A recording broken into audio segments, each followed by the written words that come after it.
Hello guys, सभी को जय मां सरस्वती और सभी को गुड मॉर्निंग। तो आज हम फिर से आप सभी लोगों के लिए लेकर आ चुके हैं एकदम सुबह में 6 बजे महत्वपूर्ण प्रश्नों की एक प्रैक्टिस क्लास, जिस क्लास को हम लोग कहते हैं कैप्सूल। फिर से बता देता हूँ, इस क्लास का मेन उद्देश्य है कि आपको टॉपर बना। आप कहीं से भी पढ़ाई कर रहे हो, लेकिन अगर सुबह में उठकर ये क्लास डेली ले रहे हो ना, समझना 30 दिन अगर आपने क्लास ले लिया, संडे मंडे सब कुछ लेके, तो आपके पूरे 210 प्रश्न तैयार हो जाएंगे। 4-5 महीने ले जाएंगे तो 800 900 1000 प्रश्न तैयार हो जाएंगे आपके एग्जाम में। इससे बाहर क्वेश्चन है। तो चलिए आज की क्लास की शुरुआत करते हैं। डेली वाले बच्चे नीचे कमेंट बॉक्स में प्रेजेंट सर जरूर लिखिएगा, ताकि मुझे पता चले कि आप लोग रेगुलर आ रहे हो। बाकी जो नए बच्चे हैं, आज से रेगुलर आने की अंदर से एक संकल्प लीजिए, ठीक है। एक नया आप सभी लोगों के लिए कि विकल्प बहुत मिलेंगे मार्ग से भटकाने के लिए, संकल्प एक ही काफी है मंजिल तक जाने के लिए। इसका एग्जाम्पल मैं आपको बता रहा हूं। सुबह में जब आपको उठना, अंदर से आवाज आएगी, आवाज आती है अंदर से, और वही जगह पे साइड में अंदर से आवाज आती है और आराम कर लेते, कल से पढ़ाई। बगल में अलार्म बज रहा है और ये सब कहानी दिमाग के अंदर चल, हजारों विकल्प आपको मिलेंगे कि बारिश अच्छा है और आज सो लेते हैं, कल से करेंगे, या फिर रात को चलो ठीक है लेट से उठेंगे, रात में ज्यादा पढ़ लेंगे। हजारों विकल्प आपके सामने, लेकिन एक संकल्प अगर आपने ले लिया कि मुझे बोर्ड में ये लाना है, मुझे एक संकल्प ले लिया कि मुझे सिलेक्शन लेना है, तो आप उठ जाएंगे। वही बात होती है, जिंदगी में हजारों लोग आपको मिसगाइड करने वाले मिलेंगे कि हाँ यार ये क्या कर रहे हो, इससे कोई फायदा नहीं। अरे यार इसमें लाखों लोग बैठते हैं, किसी का सिलेक्शन नहीं होता है, पैसा हो रहा, घुसबाजी चल रही है ना, नकल हो जाता है। हजारों आपको सामने भटकाने वाले मिलेंगे, हजारों विकल्प दिखाने वाले मिलेंगे, लेकिन एक संकल्प अगर आपने ले लिया तो आपको, आपकी जो कामयाबी है, आपका जो सफलता है, आपका जो मंजिल है, आपकी जो लक्ष्य है, आपका जो टारगेट है, आपके कदमों में हो। भाई एक संकल्प आपको आपके लक्ष्य तक। सभी लोग संकल्प लीजिए और मेहनत से पढ़ाई की तैयारी की शुरुआत कीजिए, ठीक है। और हाँ, मैं आप सभी लोगों को बता दूं, जो बच्चे नए हैं मैं डेली बताता हूं नए बच्चों के लिए, बाकी पुराने बच्चे तो पता ही हो गया, वो सब मेहनत से पढ़ाई कर रहे हैं। नए बच्चों के लिए बेहतरीन तरीके से एक न्यू बैच शिखर 2.0 बैच स्टार्ट कर दी गई, जिसमें चैप्टर 1 से पूरी क्लासेस चलाई जा रही। अगर आप कहीं पे ज्वाइन है, बैकलॉग ज्यादा हो गया, किसी कारणवश से आपने अच्छा से पढ़ाई नहीं कर पाया, बैकलॉग बहुत ज्यादा हो गया, समझ नहीं आ रहा कि बैकलॉग कवर करें या फिर नया पढ़ें, तो आप सभी लोगों के लिए बहुत ही अच्छा मौका है कि आप शिखर 2.0 बैच को ज्वाइन करके अपनी तैयारी को बेहतरीन से बेहतरीन। लेकिन हाँ, इसमें आपको थोड़ा मेहनत ज्यादा करना पड़ेगा, ये समय कम है। जब समय कम है तो भाई अपना स्पीड बढ़ाना होगा, है ना। तो इसमें आपको कुल मिला जुला के देखो, इतने लोग पढ़ाएंगे, 10 घंटे की क्लासेज होगी, 1 2 3 4 5 6 7 8 9 10। कुछ को लोगों को 10 घंटा ज्यादा लग रहा हो, बाबू जाकर अपने पापा से पूछना, एक छोटी सी कंपनी में 8 घंटे के नीचे कोई ड्यूटी नहीं होती है। 8 घंटे से 12 घंटे तक सब लोग ड्यूटी, और आपको मात्र 10 घंटे आपको डेली लाइव क्लासेस करनी होगी, प्लस में 4 घंटे सेल्फ स्टडी भी करना होगा। सेल्फ स्टडी का मतलब ये होगा कि जो क्लास में पढ़ाया जा रहा है उसको खुद से एक बार पढ़ना होगा, यानी क्लास में पढ़ लिए तो हो गया तैयार, ऐसा नहीं। कर लेते हो आप तो 90+ लाने से बोर्ड में आपको कोई नहीं रोक सकता, क्योंकि इतना मेहनत अन्य किसी इंस्टीट्यूट में नहीं कराया जा रहा है। यहां से सीख के जाओगे, मेहनत करने की आदत लेके जाओगे, वो कहीं पे भी रहो आपको बराबर काम है। तो चलिए आज की क्लास की शुरुआत करते हैं। सबसे पहला क्वेश्चन आप सभी लोगों के सामने है, बायोसेवर्ट का नियम लिखें। आपको पता भी होगा, अगर नहीं पता है तो नीचे कमेंट बॉक्स में, अगर मतलब पता है तो नीचे कमेंट बॉक्स में जरूर कमेंट कीजिए, नहीं पता है तो आइए हम बताते हैं आपको बायोसेवर्ट का नियम क्या होता है। तो एक लंबा धारावाही चालक तार होता है, इस चालक तार के कारण उत्पन्न चुंबकीय क्षेत्र क्या होगा अगर इस चालक तार में आई धारा प्रवाहित की जा रही है और चालक तार की लंबाई यल हो, तो क्या होगा। तो हम लोग क्या करते हैं, पहले इस चालक तार की छोटा लंबाई लेते हैं डीएल। इस डीएल के कारण उत्पन्न चुंबकीय क्षेत्र का मान हम लोग ज्ञात करते हैं। डीएल से मान लो आर दूरी पर कोई टी बिंदु है जो कि थीटा कोण बना रहा है यहाँ, तो कितना होगा चुंबकीय क्षेत्र का मान, ये अगर आपसे पूछा जाए तो बायोसेवर्ट ने प्रयोगों द्वारा यह बताया था कि प्रयोगों द्वारा यह बायोसेवर्ट ने बताया था कि धारावाही चालक तार के कारण उत्पन्न चुंबकीय क्षेत्र, तो चुंबकीय क्षेत्र जो होता है धारावाही चालक तार तार के कारण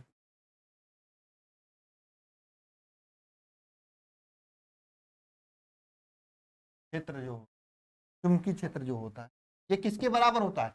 धारावाही चालक तार में प्रवाहित जो उत्पन्न चुंबकीय क्षेत्र डीबी होगा, ये धारावाही चालक तार में प्रवाहित धारा आई के अनुक्रमानुपाती। धारावाही चालक तार में प्रवाहित धारावाही चालक तार की जो छोटी सी लंबाई हमने लिया है डीबी, डीबी जो है उसके अनुक्रमानुपाती, और जो चुंबकीय क्षेत्र जो भी उत्पन्न होगा है ना, इसके बीच जो ये कोण बना हुआ थीटा, इसके साइन थीटा के अनुक्रमानुपाती, ठीक है, साइन थीटा के अनुक्रमानुपाती, साथ में इसके मध्य की जो दूरी है ना, इस दूरी के वर्ग के व्युत्क्रमानुपाती के बराबर दो है ना। डीबी जो है इसके बीच की दूरी के वर्ग के व्युत्क्रमानुपाती के बराबर होता है।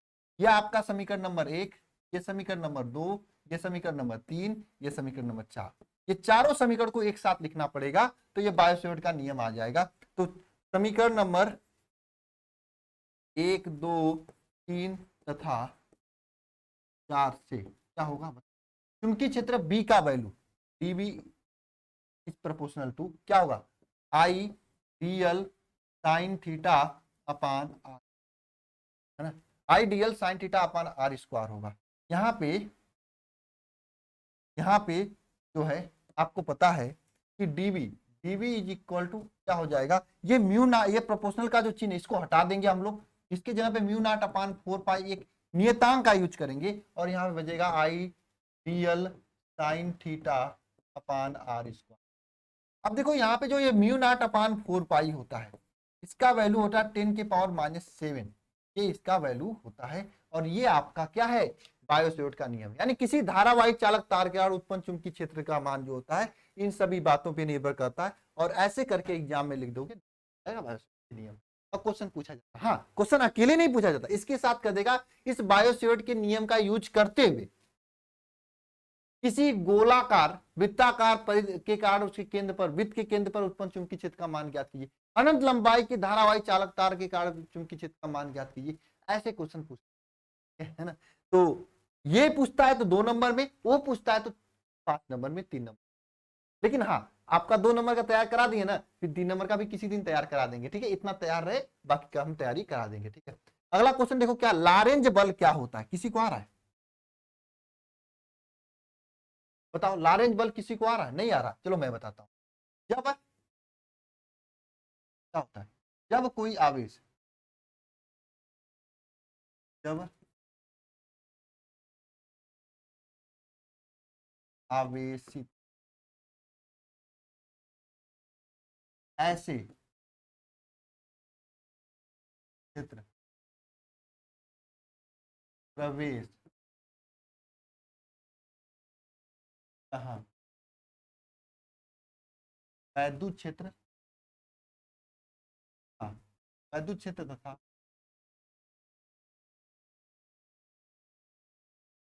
चुंबकीय, दोनों हो ऐसे क्षेत्र में, जब कोई आवेशित कण ऐसे क्षेत्र में जाए जहां पे वैद्युत फाई और चुंबकीय फाई दोनों के दोनों विद्यमान हो, तो उस आवेशित कण पे क्या होता है? एक बल कार्य करता है। तब उस आवेशित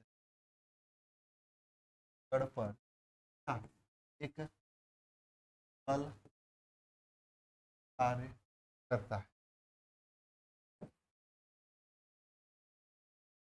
जिसे क्या कहते हैं? जिसे लारेंज बल कहते हैं। बल क्या कहते हैं? लारेंज बल कहते हैं। देखो वैद्युत क्षेत्र अगर मान लो ये है, ये क्या है? यहाँ पे वैद्युत क्षेत्र है, और बी क्या है? बी आपका चुंबकीय क्षेत्र है, चुंबकीय क्षेत्र। बी क्या है? यहाँ पे चुंबकीय क्षेत्र है।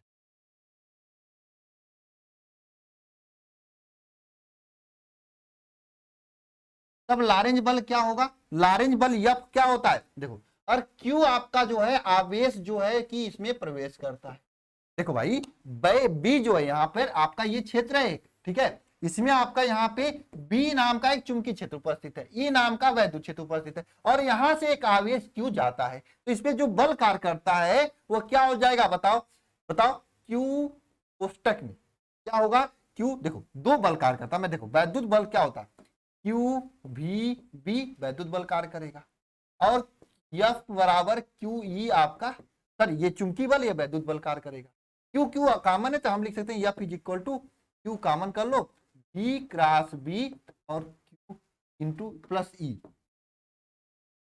ई आपका वैद्युत बल कार्य कर, ठीक है। बात समझ में आई क्या? हाँ? ये वैद्युत बल का सिस्टम होता है, बताओ बात समझ में आई क्या? ये वैद्युत बल का सिस्टम होता है ना, जब कोई आवेशित कण वैद्युत क्षेत्र में प्रवेश करता है, क्यों आवेशित कण, जहां पे वैद्युत क्षेत्र और चुंबकीय क्षेत्र दोनों विद्यमान हो, तो उस पे कार्यरत बल Q equal B cross B plus E, इस तरह से काम, ठीक है। अगला क्वेश्चन देखो, अन्योन्य प्रेरण से आप क्या समझते? देखो भाई जिंदगी में बहुत सारी चीजें होती है ना, कभी कभी क्या होता है, प्यार इतना गहरा हो जाता है कि आपको दर्द होगा, आपको चोट लगेगी, दर्द किसी और का होगा, दर्द किसी और को होगा, आपको आपको चोट लगेगी, दर्द किसी और को होगा। वही सिस्टम यहाँ पे अन्योन्य प्रेरण में भी। इसमें क्या होता है, ध्यान देना, इसमें एक कुंडली होती है,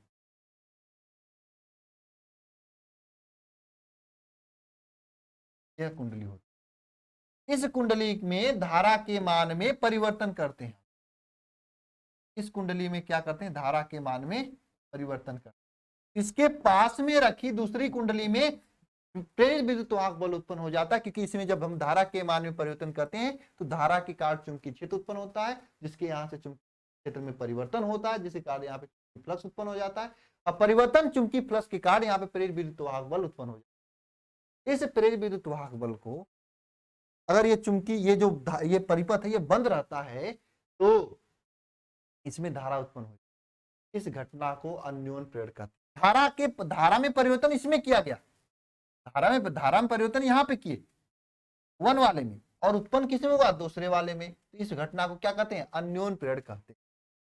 इस घटना को क्या कहते हैं, अन्योन्य प्रेरण कहते हैं। क्या लिखोगे, है ना, जब पास में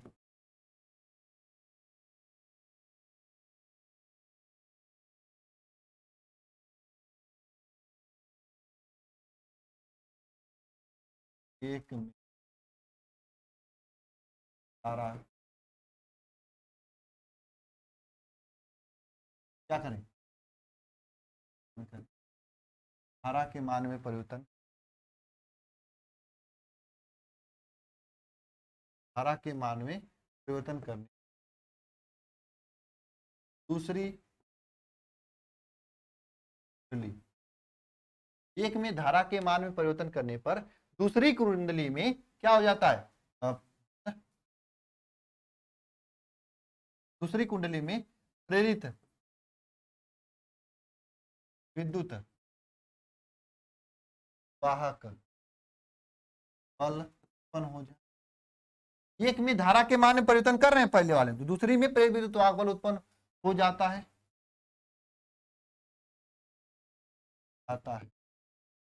यदि यदि कुंडली बंद हो, यदि जो कुंडली है यह बंद हो तो, है ना, ये जो कुंडली है भाई ये बंद हो तो क्या इसमें प्रेरित धारा उत्पन्न हो जाता है, प्रेरित धारा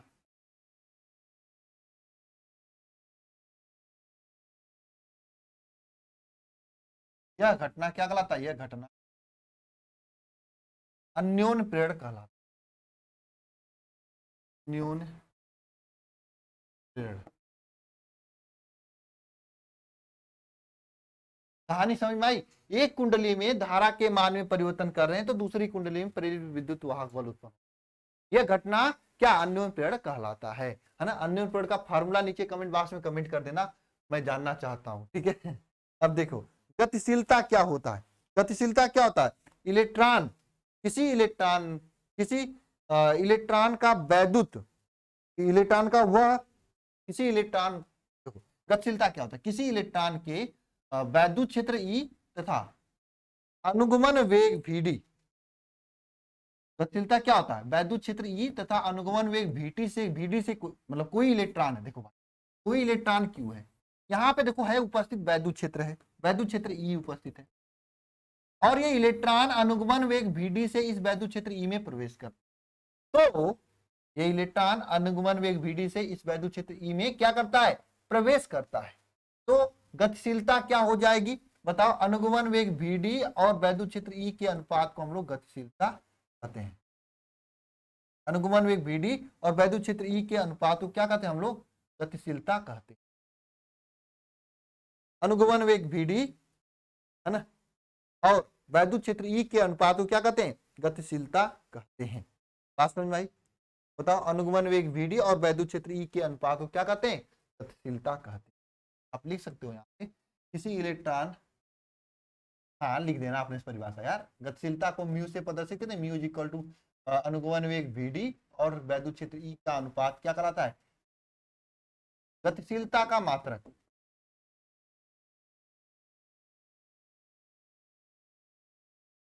मात्रक, मात्रक क्या हो जाएगा, मात्रक लिखोगे इसका क्या हो जाएगा, मीटर प्रति सेकंड,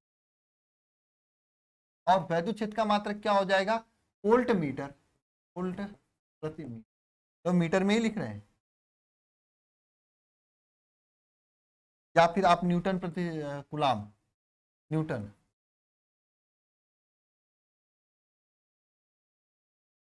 न्यूटन प्रति, ये वैद्युत क्षेत्र का मात्रक होता है, ये आपका गतिशीलता का मात्रक हो जाता है। अच्छा, गतिशीलता का ये मात्रक हो जाता है। गतिशीलता होता है क्या है, अनुगमन वेग Vd और वैद्युत क्षेत्र ई के अनुपात को गतिशीलता कहते हैं। अनुगमन वेग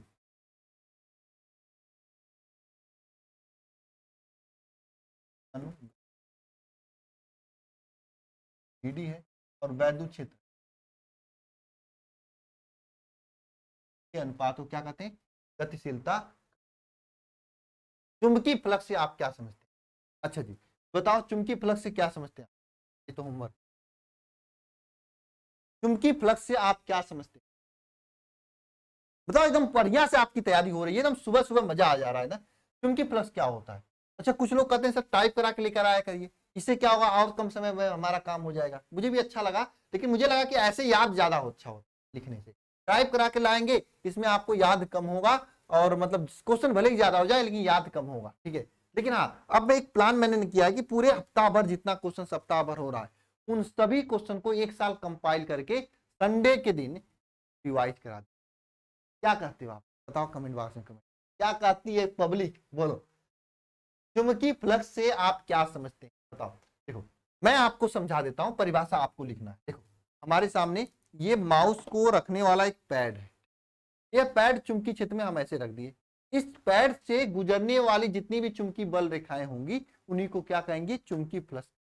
यानी किसी काल्पनिक पेज से होकर गुजरने वाले लंबवत, किसी काल्पनिक पृष्ठ से होकर गुजरने वाले वैद्युत बल रेखाओं की संख्या को क्या कहते हैं, कि फ्लक्स का। अरे याद हुआ, जैसे कोई काल्पनिक पृष्ठ है आपके सामने, ये काल्पनिक पृष्ठ, ठीक है, इससे जितनी भी वैद्युत बल रेखाएं गुजर रही हैं, है ना, इसी को क्या कहेंगे हम लोग, चुंबकीय फ्लक्स कहेंगे। किसी काल्पनिक पृष्ठ से होकर गुजरने वाली चुंबकीय बल रेखाओं की संख्या को क्या कहते हैं, चुंबकीय फ्लक्स कहते हैं। परिभाषा समझ में आई? किसी काल्पनिक पृष्ठ से होकर गुजरने वाली चुंबकीय बल रेखाओं की संख्या को क्या कहते हैं, चुंबकीय फ्लक्स कहते हैं। इसे फाई से प्रदर्शित करते हैं। फाई इक्वल टू क्या होता है, चुंबकीय क्षेत्र बी, और चुंबकीय क्षेत्र बी है, और ये जो काल्पनिक पृष्ठ इसका क्षेत्रफल अगर ये है तो बी ए कास थीटा, ये आपका चुंबकीय फ्लक्स का फार्मूला होता है, ठीक है। और चुंबकीय फ्लक्स फाई का मात्रक क्या होता है, वेबर होता है। ये सब आपका काम है कमेंट बॉक्स में लिखना, ये होमवर्क। लास्ट क्वेश्चन में परिभाषा भी आपको कमेंट बॉक्स में लिखना है, मैंने बता दिया है, और इसका मात्रक भी कमेंट बॉक्स में लिखना है। साथ में ये क्वेश्चन आपको लॉन्ग क्वेश्चन में होमवर्क दे रहा हूं, किसी समांतर प्लेट संधारित्र की धारिता के लिए व्यंजक प्राप्त करें, यह आपके लिए होमवर्क है। देखो मैं 2 लॉन्ग क्वेश्चन आपको डेली होमवर्क देने के लिए सोचा, 20 दिन कर लोगे 40 लॉन्ग क्वेश्चन हो जाएंगे। एक बार 40 लॉन्ग क्वेश्चन तैयार हो गए ना, तो किताब में से कोई भी लॉन्ग क्वेश्चन आप कर सकते हो जो पेपर में आए, क्योंकि 40 के लॉन्ग क्वेश्चन के अलावा आपके बोर्ड एग्जाम में कोई पूछ ही नहीं जा सकता। एक बार याद हो गए ना, तो हर 40 दिन में आपका, हर 20 दिन में आपका लॉन्ग क्वेश्चन रिपीट। इससे क्या होगा, बार बार लिखे। हाँ ये होमवर्क होता है तो एक कॉपी बना लो, या एक रफ पे डेली लिख कर प्रैक्टिस कर लिया करो। क्लास में तो करवा ही गया है कहीं ना कहीं, तो उसे कर लिया करो। ठीक है, आप पढ़ाई कहीं से भी कर रहे हो कोई दिक्कत नहीं, वहां पे तो कराए। एक ये है, इसमें आपको किसी वैद्युत द्विध्रुव के कारण अच्छी तथा निरक्षी स्थिति में वैद्युत क्षेत्र, किसी बिंदु पर वैद्युत क्षेत्र की तीव्रता का मान याद करना। ठीक है, उसके लिए व्यंजक प्राप्त करना, वही kp upon r cube, 2 kp upon r cube वाला फार्मूला, यानी 1/4 pi epsilon not p upon r cube और 1/4 pi epsilon not 2 p upon r cube वाला प्रूफ कर। ये दोनों आपके लिए होमवर्क। प्रूफ करके आप सभी लोग एक टेलीग्राम नंबर ले लो, टेलीग्राम पे सेंड करना 930 577 1375 नंबर पर आप व्हाट्सएप टेलीग्राम करना, व्हाट्सएप मत करना, क्योंकि व्हाट्सएप कर रहे हो तो मेरे पास ध्यान में नहीं आएगा, क्योंकि व्हाट्सएप पे बहुत लोग गुड मॉर्निंग गुड इवनिंग करते, पढ़ने वाले बच्चे टेलीग्राम यूज करते हैं। टेलीग्राम पे सेंड कर देना, मैं देख लूंगा सभी। ठीक है, देख लूंगा, भले ही रिप्लाई करूं या ना करूं, मैं देख लूंगा। ठीक है ना। तो ये आपका आज का क्वेश्चन हुआ, बहुत सारी चीजें आपको सीखने को मिली है। बाकी जो नए बच्चे हैं, आप भाई आप सभी लोग लेट मत करिए, इस बैच को ज्वाइन कर लीजिए, मेहनत से पढ़ाई की स्टार्ट। थोड़ा सा मैं अपसेट हूँ क्योंकि माता जी की तबीयत में थोड़ा प्रॉब्लम है, आप लोगों की दुआओं की वजह जरूरत है, दुआ कीजिए, भी खुश हो जाए। मेरा तबीयत खराब था, माता जी की तबीयत पता नहीं कहाँ इस संसार को ले जा रहे हैं प्रभु, प्रभु बहुत गलत जगह ले जा रहे हैं, और इसके सब के सब जिम्मेदार आप लोग हो।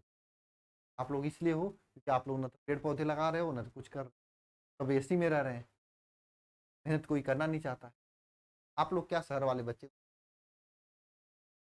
लोग क्या ही कर सकते अपना काम, आप लोग मेहनत कर रहे हैं अपना, हम दोनों लोग मिलकर अपने भविष्य लक्ष्य पर हम लोग जुड़ जाएंगे। आपका जो लक्ष्य चाहोगे, हमारा जो लक्ष्य, ये आप लोगों को अच्छा परसेंट और मेहनत दोनों लोग मिलकर करेंगे तब होगा मेरे भाई।